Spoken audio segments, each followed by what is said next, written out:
Hello friend, welcome back to Diesel Mercedes channel. I've got back this 1987 300 turbo diesel and it came for a bunch of service. Let's do in this video power steering fluid service. Before starting the job and buying supplies, we check the manual which is in the glove box, right? And on the page 94, power steering says that it needs only 0.6 US quart and it requires automatic transmission fluid for power steering. So I will start with cleaning the heavy dirt which is all over the power steering reservoir right here. We have our supplies ready. This is the filter which is in the power steering reservoir, and that will be the fluid. Okay, the area is clean enough, so I'm starting opening the whole thing. There is more dirt hidden underneath it, so I will clean that. So it's perfectly clean, I'm ready to open it.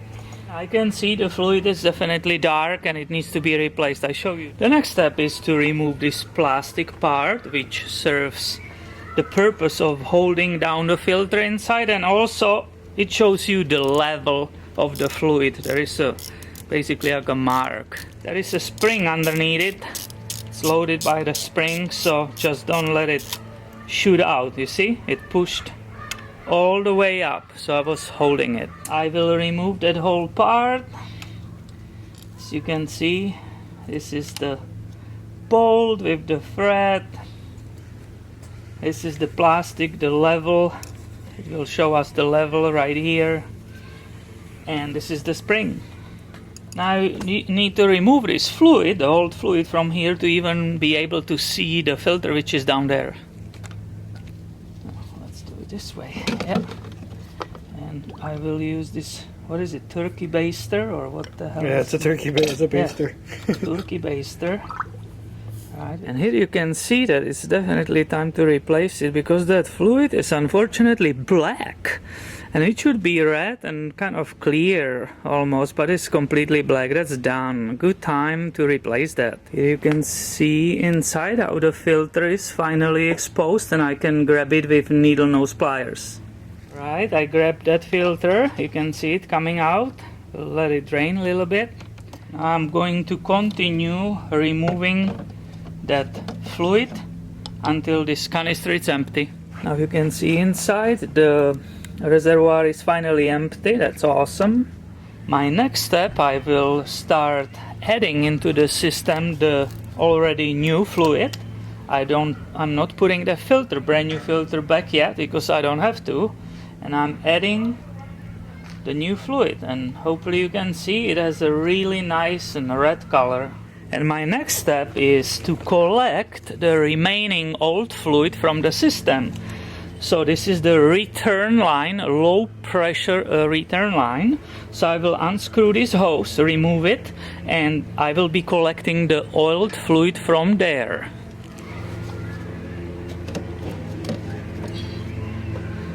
You can go ahead. Start it? Yep. Okay.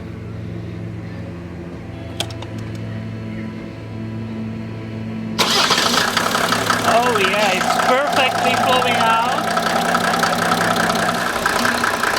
More of the new fluid, and that is cleaning that entire system.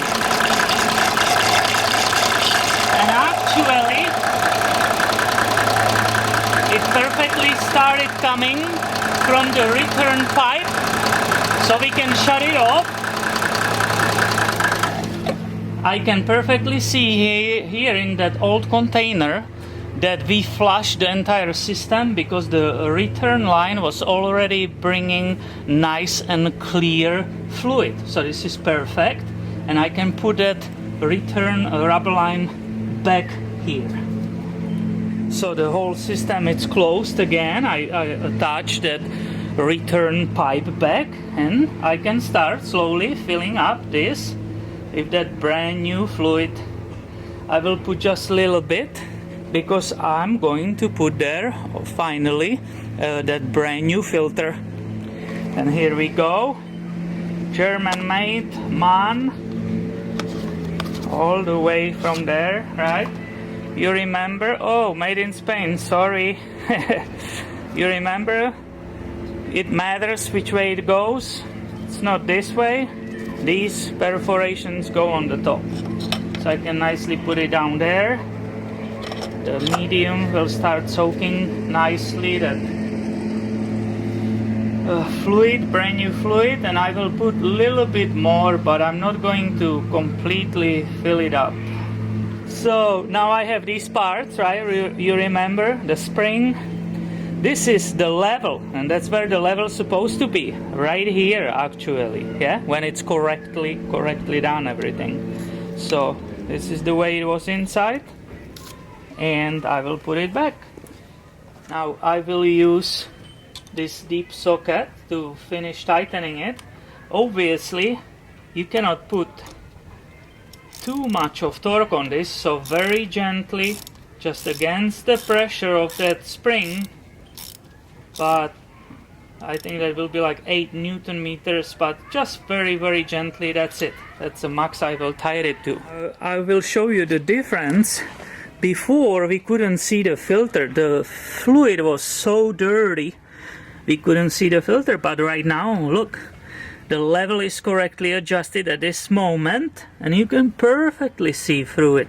That's what I was saying, the fluid's supposed to be red but clear, you can see through it. We are not done. Obviously there is some air in the system, so we need to get rid of it to bleed the air from the system. And we will do it this way, that we will start up the vehicle and moving that steering wheel again, and that will push, the pump will push actually the air, slowly bleed it and get it out. The level went immediately down a little bit, so we add it, and here you can see that air, there was a one bubble. Basically right now, even without turning the steering wheel, the system is getting that air out. You can see it bubbling. And if we are in a hurry, we can go ahead and turn the steering wheel. And let's see how it will change. Oh, you see that? Yeah, it's bubbling. Obviously the last step, it's just correctly fill that level, that there is enough of the steering fluid, and this job is finished. Mercedes-Benz manual, service manual says that you are checking the level when the engine is not running. After everything is perfectly clean, I will finish the whole thing, right? The way it was. This is the spring loaded. I clean all of that. Just perfectly ready. And we are done right now. It's really finished. And as you can see, some services can be super easy. Thank you for watching. Subscribe. I have way more videos coming your way. Have a nice day.